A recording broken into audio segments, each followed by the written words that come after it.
Hello guys, panibagong araw, panibagong bahay. I-feature naman natin itong isang foreclosed property dito sa may Malagasang, Imus, Cavite.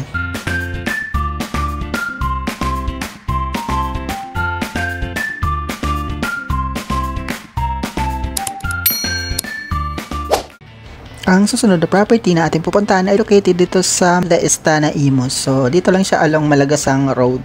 Dito naman ako sa, ito yung pinakamalagasang road, dito tayo nanggagaling sa may Jade Residences or Jade Villas na gate. Tapos dito tayo papasok sa may Malagasang road, napakalapit lang naman dito ng Istana, dyan lang sa may unahan ng konti. So mabilis lang itong video, quick lang, very quick. Tsaka hindi ko naman siya masyadong kasi yung bahay dito parang na siya, parang gubat. Ginawa na siyang tambakan ng mga kapitbahay. Wala na siyang talaga, napakagulo. Ewan ko lang kung magustuhan niyo siya, pero check nyo na lang siya. Ito, i-feature natin siya para makita nyo yung tsura ng property. Ito talaga yung legit na inabando na. Ang kagandahan naman dito sa Istana, napakadali niyang i-access from Aguinaldo Highway. Dito ka lang dadaan sa may Anapo Coastal, makakalabas ka na agad. So yun, napakaganda ng access niyo.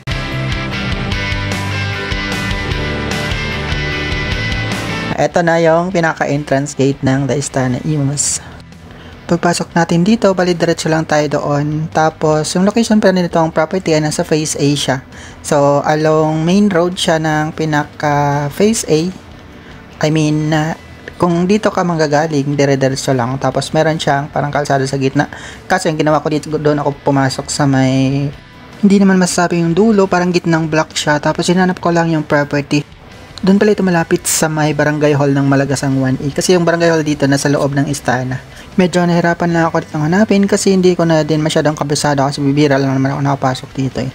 Pero kung makikita nyo naman dito, standard cut lang din yung mga townhouse at yung parking dito ay street parking lang kadalasan. Ang tubig nga pala dito ay naka-Maynila din at problema din sila sa tubig dito kasi lang din. Gabi lang din nagkakaroon ng tubig kaya meron silang mga tangke or drum na nilalagyan ng tubig para hindi sila mawawalan. Kasi hindi naman talaga stable yung supply ni Maynila dito sa Imus. So sa mga subdivision dito na affected na Maynila ay ang Jade Residences, Jade Villas, sa may Istana, itong Selena Plains, Wood Lane at iba pa gaya ng Savannahville. Yan, yung mga subdivision na naka-Maynilad. Kaya yung problema nila sa tubig dito, widespread din naman. Pero yung mas malala talaga sa Jade Residences kasi napakadaming bahay. So, it means mahina na yung supply ng tubig. Marami pang nagsishare sa linya ng tubig. Kaya, yun, lalong humihina. Yan lang naman yung issue niya. Pero sana soon, magawan din nila ng paraan na. Ito na yung barangay hall ng Malagasang 1A na sinasabi ko. Ayan, yung location ng properties. Konti lang siyang kembot. Malapit lang siya dito sa may barangay hall. So, dyan lang sa una ng konti. Bali, Block 12 po itong location ng property. Lot 44.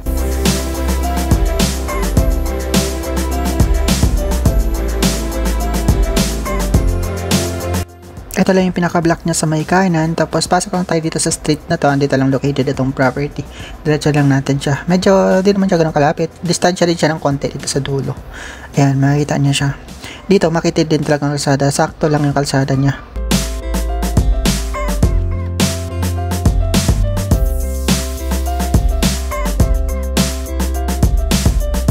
Tapos, ito yung location ng property. Ayan, medyo siya, may tanim dito na bayapa sa harapan ng bahay. Eto.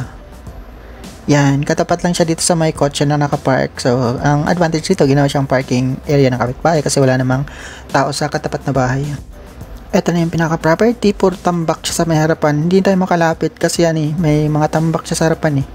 Kailan mo umakyat dyan ka, so baka kasi lulubog ako dyan pag aakyat ako. Kaya hindi na ako sumilip sa loob, hanggang dito lang ako sumilip sa labas. Yan, ganyan na itsura niya. Bayabas itong nakatanim sa harapan. May mga bunga nga din yung bayabas eh, diba? Pero yun, mukha talaga siyang napabayaan na yung property. May mga nakasampay lang siya dito sa labas, pero kung makikita nyo, na talaga siya, nagtumpok na ng basura. Diba? Ayan, parang siya yun, naipon na lupa ba yun? Or hindi tayo sure kung puro basura yan or may mga gamit pang nakahalo dyan sa hindi kasi pwedeng kalkalin may pagalitan tayo ng mga kapitbahay dyan. Pero yun, swerte nung puno ng bayabas dito, tumataba siya kasi maraming basura sa sa harapan eh. Pero sayang din talaga itong space ng bahay na to. Diba, na-abandon na lang siya. Hindi lang tayo sure kung natirahan ba to dati, hindi natin siya masilip. Kung makuha nyo naman itong property, pwede na naman silipin at linisin itong harapan. Yan, medyo madami-daming linisan lang, ang laking abala. Pero yun, magbayad na lang kayo ng tao, ipapalinis na siya, okay na din naman yung ganyan. At least ito, sure ka na hindi siya occupied talaga. Kitang-kita mo talaga si tsura niya na napabayaan At wala na nakatira. Yun lang, kailangan nyo lang din i-check ng mga gamit. Baka may mga gamit to sa loob. Hindi na din ako nagtanong-tanong dito kasi possible na wala na ding idea. Or wala nang idea mga kapitbahay dito sa history nitong dating nakatira. Kung merong nakatira dito dati. Ayan, hindi din tayo sure kasi natinirahan siya kasi parang bare unit pa din siya. Diba? Kaya silipin nyo na lang talaga. Ayoko nang pumunta dyan sa looban kasi nakakatakot. Dito na lang ako sa labas nagtitingin. Pero kung makuha nyo naman siya, open naman yan. Kailangan nyo talagang i-check bago nyo siya bayaran. Kasi, syempre, kung may mga sira dyan sa loob, marami-rami din kayo ipapaayos. Pero possible wala, parang okay pa naman yung tsura ng bahay Gaganda din yan pag nilinis.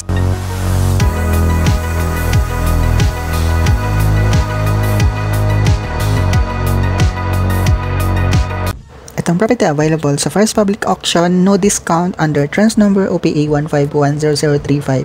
Ang acceptance of bid offers is from June 16 to 20 and then opening of bid offers is on June 23. Itong property number 815-202-405-310243. Ang property location is at Block 12, Lot 44, The Istana, Phase A, Malagasang 1F, Imus, Cavite. Ito ay isang townhouse na mayroong lot area na 36 square meter and floor area of 42.1 square meter. Ang minimum bid price sa pag-ibig is 846,144 at ang gross monthly income na required based sa minimum bid price is 14,885.30 at ito isang unoccupied property.